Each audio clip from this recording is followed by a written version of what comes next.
Depuis plusieurs années, la motricité libre s'est beaucoup développée. Il me semble essentiel de vous donner quelques principes et éléments fondateurs de cette approche.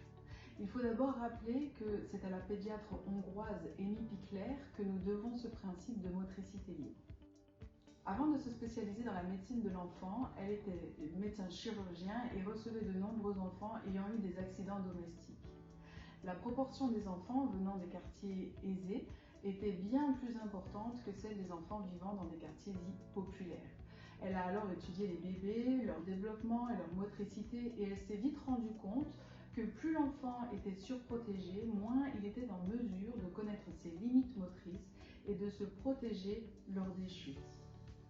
Elle a fait le constat que l'enfant avait besoin d'avoir une liberté de mouvement et une liberté corporelle pour évoluer avec toute l'amplitude articulaire pour faire ses expériences sensorimotrices le plus naturellement possible.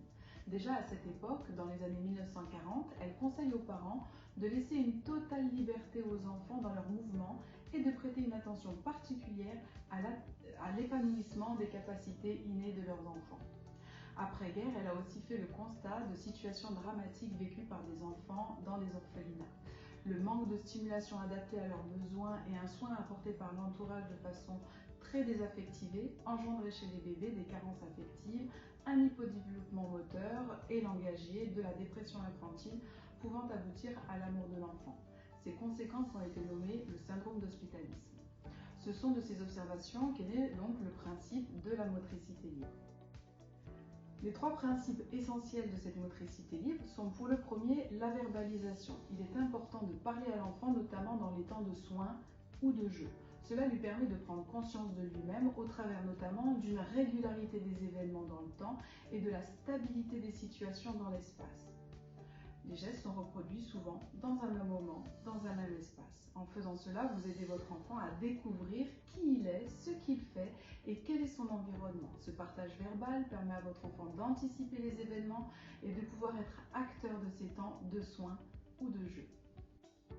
Le deuxième principe est le principe de jeu libre. L'activité spontanée auto-induite par votre enfant de façon libre et autonome a une valeur essentielle pour son développement.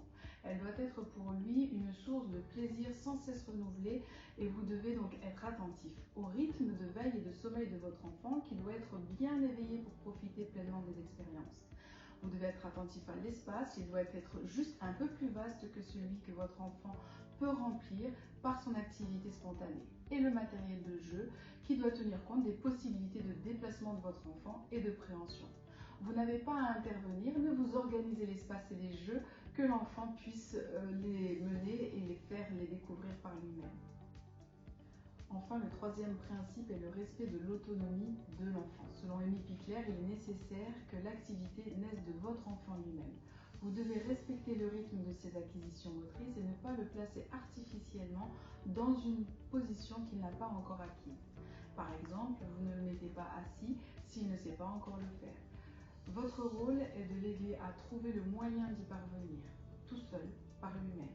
Pour cela, il est important que votre enfant puisse être libre de ses mouvements, ce qui est rendu possible par une observation attentive de votre part et l'adaptation du matériel et de l'environnement. Votre enfant a besoin de vêtements amples pour faciliter les mouvements, éviter les chaises hautes tant que votre enfant ne peut pas s'asseoir tout seul et favoriser un portage adapté au stade de développement moteur de votre enfant. Aujourd'hui à la maison, si vous voulez avancer sur les principes de la motricité libre, je vous conseille de limiter l'achat de matériel de puériculture. En journée, il vous suffit d'avoir un tapis suffisamment ferme et dense pour permettre à votre enfant d'avoir des appuis solides et stables et de se mouvoir, de bouger beaucoup plus facilement. Vous pouvez aussi disposer d'un parc à barreaux qui sera un bon support de développement pour votre enfant. Une bonne température de la pièce vous permet de peu habiller votre enfant et éventuellement de lui retirer les chaussettes afin qu'il puisse faire des explorations au niveau des pieds, explorations sensorielles beaucoup plus variées. C'est ainsi qu'au travers des mains et des pieds, votre enfant touche, pousse, découvre comme ça les matières, les sensations, les textures et vous lui permettez toutes ces explorations. Il est important de ne pas placer les objets trop proches ou trop loin. Quand il est petit, 20-30 cm les premiers mois et après vous espacez progressivement. Dans un premier temps, il les découvre par hasard il ne contrôle pas encore très bien sa motricité et progressivement il a une motricité plus intentionnelle.